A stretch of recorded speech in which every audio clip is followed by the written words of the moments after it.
ಕಲೆ ಅನ್ನೋದು ಶಿಕ್ಷಣನೂ ಹೌದು, ಆಮೇಲೆ ವ್ಯಕ್ತಿನ ಬದಲಾಯಿಸುತ್ತೆ ಕಲೆ. ಆ ಕಲೆಯ ಜೊತೆಗೆ ಅವನು ಸಮಾಜನ ನೋಡ್ತಾ ಹೋಗ್ತಾನೆ. ವ್ಯಕ್ತಿ ಕಲೆಯಿಂದ ಬದಲಾದಾಗ ಸಮಾಜ ತಾನಾಗೇ ಬದಲಾಗುತ್ತೆ. ಈ ವ್ಯಕ್ತಿ ಮತ್ತು ಸಮಾಜ ಬದಲಾಗಬೇಕಂದ್ರೆ ಯುವಕರು ಹೆಚ್ಚು ಮುಂದೆ ಬರಬೇಕಾಗುತ್ತೆ. ಯುವಕರಲ್ಲಿ ನಾವು ಒಳ್ಳೆ ರೀತಿ ಶಿಕ್ಷಣವನ್ನು ಹೇಳಿದರೆ, ಒಳ್ಳೆ ರೀತಿ ರಂಗಭೂಮಿ ಜೊತೆಗೆ ಸಮಾಜನೇ ಹೇಗೆ ನೋಡಬೇಕು ಅನ್ನೋದನ್ನು ನಾವು ಕಲಿಸಿದಾಗ ಮಾತ್ರ ಹೆಚ್ಚು ಯುವಕರು ರಂಗಭೂಮಿಗೂ ಬರೋಕ್ಕೆ ಸಾಧ್ಯ ಆಗುತ್ತೆ. ಇವನು ಸಮಾಜನ ಒಂದು ರೀತಿ ಬದಲಾಯಿಸೋಕ್ಕೆ ಸಾಧ್ಯನಾ ಅಂತ ನಾವು ಕೂಡ ಪ್ರಯತ್ನ ಮಾಡ್ತಾ ಇದ್ದೀವಿ ಸರ್.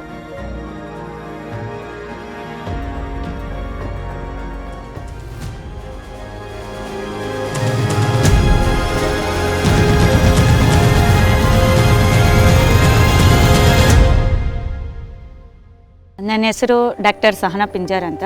ವಿಜಯನಗರ ಶ್ರೀಕೃಷ್ಣದೇವರಾಯ ವಿಶ್ವವಿದ್ಯಾಲಯದಲ್ಲಿ ಡ್ರಾಮಾದಲ್ಲಿ ಗೆಸ್ಟ್ ಲೆಕ್ಚರ್ ಆಗಿದ್ದೀನಿ.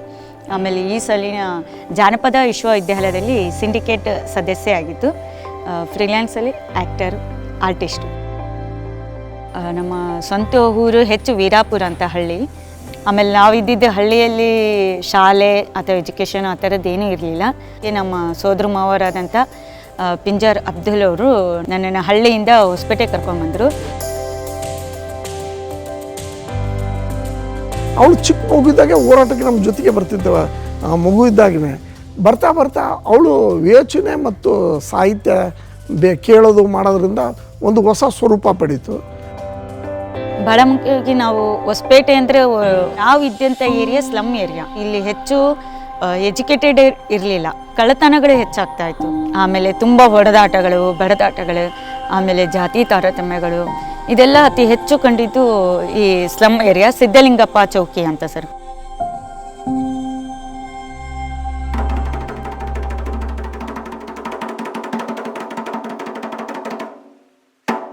ಭಾವೈಕ್ಯತೆ ವೇದಿಕೆ ನಮ್ಮ ಮಾಮವರು ಸ್ಥಾಪನೆ ಅಡಿಯಲ್ಲಿ ನಾವು ತುಂಬ ಕ್ರಿಯಾಶೀಲವಾಗಿ ಹೆಚ್ಚೆಚ್ಚು ಕಲಿತಾ ಹೋದ್ವಿ. ನಮ್ಮ ಸಮಸ್ಯೆಗಳಿಗೆ ನಾವು ಉತ್ತರ ಕೊಡಬೇಕು, ಅದನ್ನು ಅಲ್ಲಿಗೆ ಬಿಡಬಾರ್ದು. ಉತ್ತರ ಯಾವ ರೀತಿ ಕೊಡ್ತಿದ್ವಿ ಅಂದರೆ ನಾಟಕ ಮಾಡೋದ್ರ ಮೂಲಕ. ನಮಗೆ ಗೊತ್ತಿರೋದು ಬೀದಿ ನಾಟಕದ್ದು ಒಂದು ಫಾರ್ಮ್. ಸ್ವಚ್ಛತೆ ಬಗ್ಗೆ, ಆಮೇಲೆ ಮಹಿಳೆಯರು ಓದಲೇಬೇಕು ಅನ್ನೋ ಒಂದು ವಿಷಯಗಳು ಇಟ್ಕೊಂಡು ಶುರು ಮಾಡಿದ್ವಿ. ಯುದ್ಧ, ದಂಗೆ ಎಲ್ಲೇ ನಡೀಲಿ, ಹೇಗೆ ನಡೀಲಿ, ಮೊದಲು ಬಲಿಯಾಗದು ನಮ್ಮಂತ ಹೆಂಗಸರು. ನಿಜವಾಗಿ ನಮ್ಮ ಏರಿಯಾದಲ್ಲಿ ನಡೆದಂಥ ಮಹಿಳೆಯನ್ನು ಸುಟ್ಟಂಥ ಘಟನೆನೇ ಇಟ್ಕೊಂಡು ಅದೇ ನಾಟಕನ ನಾವು ಪ್ರಿಪೇರ್ ಮಾಡಿ ಏರಿಯಾದಲ್ಲಿ ಅದನ್ನು ಪ್ರದರ್ಶನ ಮಾಡ್ತಾ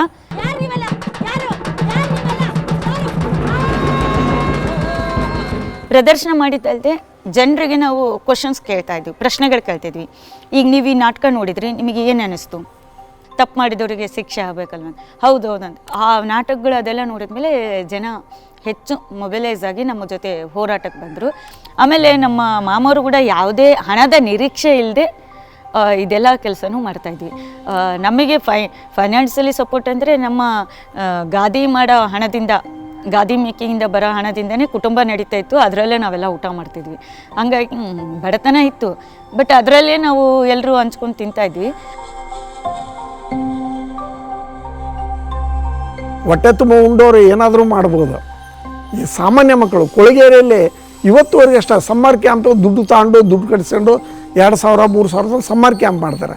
ನಾವಿಲ್ಲಿ ಕೊಳಗೇರಿ ಮಕ್ಕಳು ಬದಲಾಗಬೇಕು ಅನ್ನೋದಕ್ಕಾಗಿಯೇ ಉಚಿತವಾಗಿ ಸಮ್ಮರ್ ಕ್ಯಾಂಪ್ ಮಾಡ್ತೀವಿ ಪ್ರತಿ ವರ್ಷ. ಆಮೇಲೆ ಅಲ್ಲಿ ಕೂಡ ನಾವು ಭಾಳ ಮುಖ್ಯವಾಗಿ ಹೇಳ್ಕೊಡ್ತಿದ್ದು ಸ್ವಂತ ಕತೆಗಳನ್ನ, ಆಮೇಲೆ ಕತೆಗಳ ಇಮ್ಯಾಜಿನೇಷನ್ ಮಾಡ್ಕೊಳೋದು, ಅದನ್ನು ನಾಟಕವಾಗಿ ಹೇಗೆ ತರೋದು ಅಂತ. ನಮ್ಮಲ್ಲಿ ಇದ್ದಂಥವ್ರು ನಾವೆಲ್ಲರೂ ಈಗ ನಮ್ಮ ಕೈಲಿ ಆಗದು ನಿಮ್ಮ ಕೈಲಿ ಆಗ್ತೈತೆ ಅಂತ ಮಾಡಿ ಅಂಥೇಳಿ ನೀನಾಸ ಮಾಡಿ NST ಮಾಡಿ ಅಂತ ಮತ್ತು ಅವಳೇ ಆಸಕ್ತಿಯಿಂದ ಆಯ್ಕೆ ಮಾಡ್ಕೊಂಡು NSTಗೆಲ್ಲ ಹೋಗಿದ್ದು ಮತ್ತು NST ಒಳಗೆ ಶ್ರಮ ಹಾಕಿ ಕಲ್ತಿದ್ದು. ನಂತರ ಅವಳು ಅದರಾಗೆ ತನ್ನ ಮುಂದಿನ ಕಟ್ಕೊಳ್ಬೇಕು ಭವಿಷ್ಯ ಅನ್ನೋದಕ್ಕಾಗಿ ಅವಳು ಸಂಪೂರ್ಣ PhD ಮಾಡಿ ತನ್ನ ಸಾಧ್ಯತೆಗಳನ್ನ ಗುರುತಿಸ್ಕೊಂಡ್ಳು.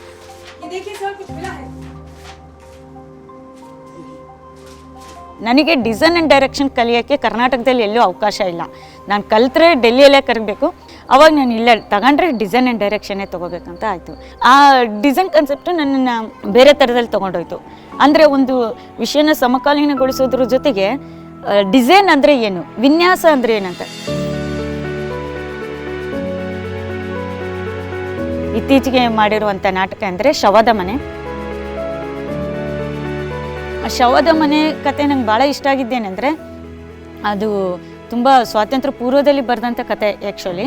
ಇಲ್ಲ ಇಲ್ಲ ಇಲ್ಲ ಇಲ್ಲ, ನಿಜವಾದ ಕ್ರಾಂತಿಕಾರಿಗೆ ನಾನು ಸತ್ತಿಲ್ಲ, ನಿಜವಾದ ಕ್ರಾಂತಿಕಾರಿಗೆ ಸಾವಿಲ್ಲ. ಅದು ಇವತ್ತಿಗೂ ಯಾಕೆ ರಿಲಿವೆಂಟ್ ಆಗುತ್ತೆ ಅಂದರೆ, ಒಂದು ಕಡೆ ಸರ್ಕಾರಿ ಆಸ್ಪತ್ರೆ ವ್ಯವಸ್ಥೆಯನ್ನು ಹೇಳೋದ್ರ ಜೊತೆಗೆ ಮನುಷ್ಯ ಇಲ್ಲಿ ತನ್ನ ಕರ್ತವ್ಯನಿಷ್ಠವಾಗಿ ತನ್ನ ಕರ್ತವ್ಯವನ್ನು ನಿಭಾಯಿಸ್ತಾ ಇದ್ದಾಗ ಬದುಕಿದ್ದು ಸತ್ತ ಹಾಗೆ ಅನ್ನುವಂಥ ಒಂದು ವಿಷಯನ ಅದು ಹೆಚ್ಚು ಹೇಳುತ್ತೆ. ಶವದ ಮನೆ ನಾಟಕದಲ್ಲಿ ಹೊಸ ಹೊಸ ಪಾತ್ರಗಳನ್ನ ನಾವು ಕ್ರಿಯೇಟ್ ಮಾಡ್ತಾ ಹೋದ್ವಿ. ಒಬ್ಬ ಕ್ರಾಂತಿಕಾರಿ, ಒಬ್ಬ ಬುದ್ಧಿಜೀವಿ, ಒಬ್ಬ ಮಹಿಳೆ, ಒಬ್ಬ ರೈತ, ಆಮೇಲೆ ಶವದ ಮನೆಯನ್ನು ಕಾಯುವಂಥದ್ದು ದೀಪ, ಇವೆಲ್ಲ ಕ್ರಿಯೇಟ್ ಮಾಡ್ತಾ ಕಥೆಯನ್ನು ನಾವು ಕಟ್ತಾ ಹೋದ್ವಿ. ಬುದ್ಧಿಜೀವಿನ ಪಾತ್ರ ಏನಾಗಿದೆ ಅಂದರೆ, ಸಮಾಜಕ್ಕೆ ಅವನು ಹೊಸ ವಿಮರ್ಶೆಗಳನ್ನು ಕೊಡೋದ್ರಿಂದ ನಾವು ಅವನು ಬುದ್ಧಿಜೀವಿ ಅಂತ ಗುರುತಿಸ್ತೀವಿ. ನಾನು ಅದನ್ನ ಈಗ ಕಾಸ್ಟ್ಯೂಮಲ್ಲಿ ತರಬೇಕಿತ್ತು. ಈಗ ಆ ಪಾತ್ರನ ನಾನು ಹೆಂಗೆ ಎಕ್ಸಿಕ್ಯೂಟ್ ಮಾಡಬೇಕನ್ನೋದು ನನ್ನ ಪ್ರಶ್ನೆ ಇತ್ತು. ನಾನು ತುಂಬ ಯೋಚನೆ ಮಾಡಿ ಆಮೇಲೆ ಅವನು ಬರವಣಿಗೆನೇ ಮೈ ಮೇಲೆ ಹೇರ್ಕೊಂಡ್ರೆ ಹೇಗಿರುತ್ತೆ ಅಂತ, ಒಂದು ಕೋಟ್ಗೆ ಲಾಂಗ್ ಇರೋ ಕೋಟ್ಗೆ ಫುಲ್ ಪುಸ್ತಕಗಳು. ನನ್ನ ಅರ್ಥ ಏನಂದರೆ, ಒಂದು ನಾಟಕಕ್ಕೆ ಕಾಸ್ಟ್ಯೂಮ್ ಡಿಸೈನ್ ಹೆಂಗಾಗಿರ್ಬೇಕಂದ್ರೆ, ನಟನಿಗೆ ಸಪೋರ್ಟಿವ್ ಆಗೋದ್ರ ಜೊತೆಗೆ ಅವ್ನ ಕ್ಯಾರೆಕ್ಟರ್ ಹೇಳ್ಬೇಕು. ಅದರಲ್ಲಿ ತೊಡಸಿದ ಆ ಪೇಟದಲ್ಲೊಂದು ಚೇಳಿತ್ತು. ಆ ಚೇಳು ನೆತ್ತಿಗೆ ಕುಟುಕಿತು, ನೆತ್ತಿಗೆ ಕುಟುಕಿತು, ನೆತ್ತಿಗೆ ಕುಟುಕಿತು, ಕುಟುಕಿದ ಕುಟುಕಿತು, ನಂಜು ನಂಜೇರಿತು, ನಂಜೇರಿತು,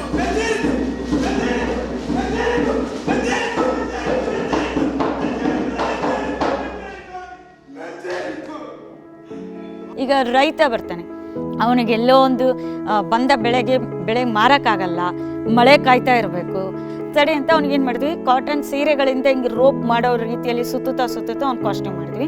ಅವನಿಗೊಂದು ಫ್ರೀಡಮ್ ಅನ್ನೋಂಥದ್ದು, ತುಂಬ ಸ್ವಾತಂತ್ರ್ಯ ಅನ್ನೋದು ಇಲ್ಲ ರೈತನಿಗೆ. ನಾನು ಆ ಥರ ಅಂಡರ್ಸ್ಟ್ಯಾಂಡ್ ಮಾಡ್ಕೊಂಡಿದ್ದು. ಅದೇನೋ ಫ್ಯಾಕ್ಟ್ರಿ ಅಂತೆ, ಇದ್ದು ಬದ್ದು ಭೂಮಿನೆಲ್ಲ ಬಳ್ಕೊಂಡು ಬಾಯಾಗಿಟ್ಕೊಳ್ತು. ಇದ್ದ ತುಂಡು ಭೂಮಿನು ಅದ್ರ ಹೊಟ್ಟೆ ಸೇರ್ತು.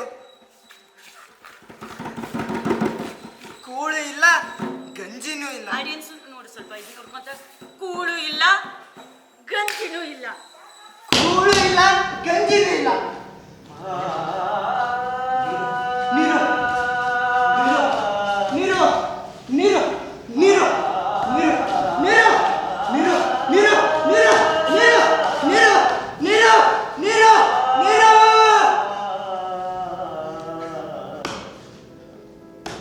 ಇನ್ನು ಮಹಿಳೆ ಅನ್ನೋ ಪಾತ್ರಕ್ಕೆ ಅವಳೊಂಥರ ಎಲ್ಲೋ ಒಂದು ಫ್ರೇಮಲ್ಲಿ ಇದ್ದಾಳಂತೆ. ಈಗ ಚೌಕ ಆದಂಥ ಇದು ಬೇಕಾಗಿತ್ತು ನನಗೆ. ಅದಕ್ಕೆ ಒಂದು ಚೌಕಾಗಿರೋ ಒಂದು ಥ್ರೆಡ್ಡಲ್ಲಿ, ದಾರದಲ್ಲಿ ಅವಳಿಗೆ ಮಹಿಳೆ ಕಾಸ್ಟ್ಯೂಮ್ನ ದಾರ ನಂತರ ಒಂದು ಬಂಧನ, ಒಂದು ಬಳ್ಳಿನೂ ಹೌದು.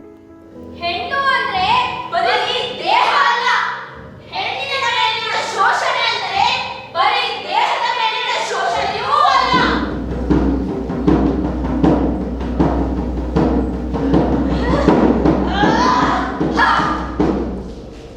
ಈವನ್ ಸೆಟ್ ಕೂಡ ಅಷ್ಟೇ, ಸೆಟ್ ಫ್ಲೋರು ಫಸ್ಟು ವೈಟ್ ಇರುತ್ತೆ, ಆಮೇಲೆ ಲೈಟಿಂಗಲ್ಲಿ ಅದು ಕಲರ್ ಚೇಂಜ್ ಆಗುತ್ತೆ. ಅದ್ರ ಜೊತೆಗೆ ಸುತ್ತಲೂ ನಾವು ದೀಪ ಮತ್ತು ಊದಿನ ಕಡ್ಡಿ ಹಚ್ಚಿರ್ತೀವಿ. ಆ ನಾಟಕ ಮುಗಿಯೋತಟ್ಟಿಗೆ ಇನ್ನು ರೆಡ್ ಫುಟ್ ಇದಾವಲ್ಲ, ಅವನು ಕ್ರಾಂತಿಕಾರಿ ಓಡಾಡಿದ್ದು ಹೆಜ್ಜೆ ಗುರುತುಗಳು ಅಲ್ಲೆಲ್ಲಿ ಬಿದ್ದಿರುತ್ತೆ. ನಾಟಕದ ಎಂಡಿಗೆ ಏನಾಗಿರುತ್ತೆ, ಆ ಸೆಟ್ ಇನ್ನೊಂದು ರೂಪ ಪಡ್ಕೊಂಡಿರುತ್ತೆ. ಈ ರೀತಿ ಸಂಪೂರ್ಣ ನನ್ನ ಥಾಟ್ ಇಟ್ಕೊಂಡೊಂದು ಫ್ರೀಯಾಗಿ ಮಾಡುವಂಥ ಅವಕಾಶ ಸಿಕ್ಕಿತ್ತು ಶವದ ಮನೆಗೆ. ನಾನು ಅದನ್ನು ಉಪಯೋಗಿಸ್ಕೊಂಡು, ಈ ನಟರು ನನಗೆ ಎಸ್ಪೆಷಲಿ ತುಂಬ ಸಪೋರ್ಟಿವ್ ಆಗಿತ್ತು. ಕಟ್ಟುತ್ತೇವ ನಾವು ಕಟ್ಟುತ್ತೇವ ನಾವು ಕಟ್ಟೆ ಕಟ್ಟುತ್ತೇವ, ಕಟ್ಟುತ್ತೇವ ನಾವು ಕಟ್ಟುತ್ತೇವ ನಾವು ಕಟ್ಟೆ ಕಟ್ಟುತ್ತೇವ, ಒಡೆದ ಮನಸ್ಸುಗಳ ಕಂಡ ಕನಸುಗಳ ಕಟ್ಟೆ ಕಟ್ಟುತ್ತೇವ, ನಾವು ಮನಸ್ಸು ಕಟ್ಟುತ್ತೇವ ನಾವು ಕನಸು ಕಟ್ಟುತ್ತೇವ, ಒಡೆದ ಮನಸ್ಸುಗಳ ಕಂಡ ಕನಸುಗಳ ಕಟ್ಟೆ ಕಟ್ಟುತ್ತೇವ ನಾವು. PhD ಮಾಡ್ತಾ ಫೈನಲ್ ಇಯರ್ಗೆ ಬಂದಾಗ ನಂದು ಮದುವೆ ಆಯಿತು ರಿಯಾಜ್ ಅವ್ರ ಜೊತೆಗೆ. ನಾವು ಮದುವೆ ಆದಮೇಲೆ ಕೂಡ ಇಲ್ಲಿ ಮೈಸೂರಿಂದ ಹೊಸಪೇಟೆ ಶಿಫ್ಟ್ ಆಗಿ ಇಲ್ಲಿ ನಾವು ಹೆಚ್ಚು ರಂಗ ತರಬೇತಿ ಶಿಬಿರಗಳು ಮಾಡ್ತಾಯಿದ್ವಿ. ಸೊ ನಾವು ಭಾವೈಕ್ಯತಾ ವೇದಿಕೆಯಲ್ಲಿ ಆ ಶಿಬಿರವನ್ನು ಆಯೋಜನೆ ಮಾಡಿ, ಆ ನಂತರದಲ್ಲಿ ನಾನು ಮತ್ತು ನಮ್ಮ ಶ್ರೀಮತಿಯವರು ಹಾಗೆ ಒಂದಷ್ಟು ಜನ ನಮ್ಮ ವಿದ್ಯಾರ್ಥಿಗಳೆಲ್ಲ ಸೇರಿ ಬಹುತ್ವ ಅಂತ ಒಂದು ಕಲಾ ತಂಡವನ್ನು ಮಾಡ್ಕೊಂಡಿದ್ದೀವಿ.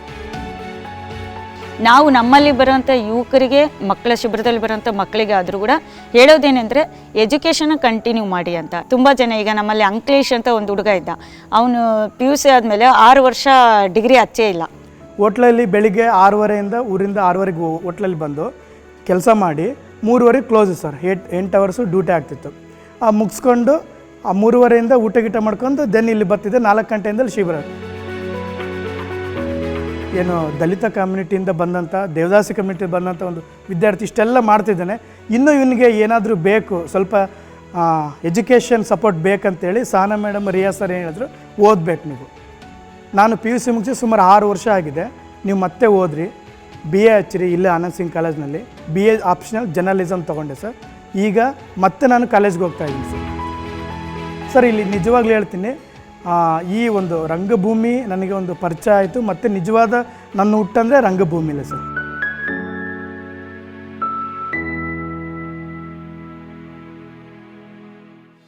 ನಾವು ಬೆಂಗಳೂರು, ಮೈಸೂರು ಆ ಕಡೆಗೇ ಮಾಡಿದರೆ ಮಾತ್ರ ಪ್ರಯೋಗ ಅಂತಲ್ಲ. ಈ ಭಾಗದಲ್ಲಿ ರಂಗಭೂಮಿಯ ಅಭಿರುಚಿಯನ್ನು ಬೆಳೆಸಬೇಕು, ಹೆಚ್ಚು ಎಕ್ಸ್ಪೆರಿಮೆಂಟಲ್ ನಾಟಕಗಳ ಅಭಿರುಚಿ ಬೆಳೆಸ್ಬೇಕಂತ. ಇಲ್ಲಿ ಆ್ಯಕ್ಚುಲಿ ಬಯಲಾಟ ಇದೆ, ಆಮೇಲೆ ಸಾಮಾಜಿಕ ನಾಟಕಗಳು ನಡೆಯುತ್ತೆ ಆವಾಗ ಇವಾಗ. ಆದರೆ ಆಧುನಿಕ ನಾಟಕಗಳು, ಎಕ್ಸ್ಪೆರಿಮೆಂಟಲ್ ನಾಟಕಗಳು ನಾವು ಪ್ರೇಕ್ಷಕರಿಗೆ ಅರ್ಥ ಆಗಲ್ಲ ಅಂತಂದೇಳಿ ನಾವು ಸ್ಟಾಪ್ ಮಾಡ್ಕೊಳೋದಲ್ಲ. ನಾನು ಹೇಳಿದೆ ಅತಿ ಹೆಚ್ಚು ನಮ್ಮ ಈ ಸ್ಲಮ್ ಏರಿಯಾದ ಜನರಿಗೆ ಕೂಡ ತೋರಿಸ್ಬೇಕು ಅಂತ. ಅದಕ್ಕಾಗಿ ನಾವು ಹೆಚ್ಚು ಮಹಿಳಾ ಕೇಂದ್ರ ಕುರಿತ ನಾಟಕಗಳನ್ನ ಹೆಚ್ಚು ಮಾಡುತ್ತಾ ಅವರ ಸಮಸ್ಯೆಗಳನ್ನೇ ರಂಗದ ರೂಪಕ್ಕೆ ತರೋದು. ಅವಾಗ ಅವರು ಈ ನಮ್ಮದೇ ಒಂದು ನಾಟಕ ಏನೋ ಮಾಡ್ತಿದ್ದಾರೆ ನೋಡಬೇಕು ಅನ್ನೋದು ಹೆಚ್ಚೆಚ್ಚು ಬರ್ತಾ ಹೋಗ್ತಾರೆ. ಕಲಾವಿದರಿಂದ ಸಮಾಜಕ್ಕೆ ಏನು ಅನ್ನೋದೊಂದು ಪ್ರಶ್ನೆ ಕಂಡು ಒಂದು ಕೊಡುಗೆ ಆಗಬೇಕನ್ನೋ ದೃಷ್ಟಿಯಲ್ಲಿ ಯುವಕರನ್ನ ಒಂದು ಸಮಾಜಮುಖಿಯಾಗಿ ಬೆಳವಣಿಸಬೇಕು ಅನ್ನೋ ದೃಷ್ಟಿಕೋನ ಇಟ್ಕೊಂಡು ಬಹುತ್ವ ಪ್ರತಿಷ್ಠಾನ ಮುಂದೆ ಹೋಗ್ತಾ ಇದೆ.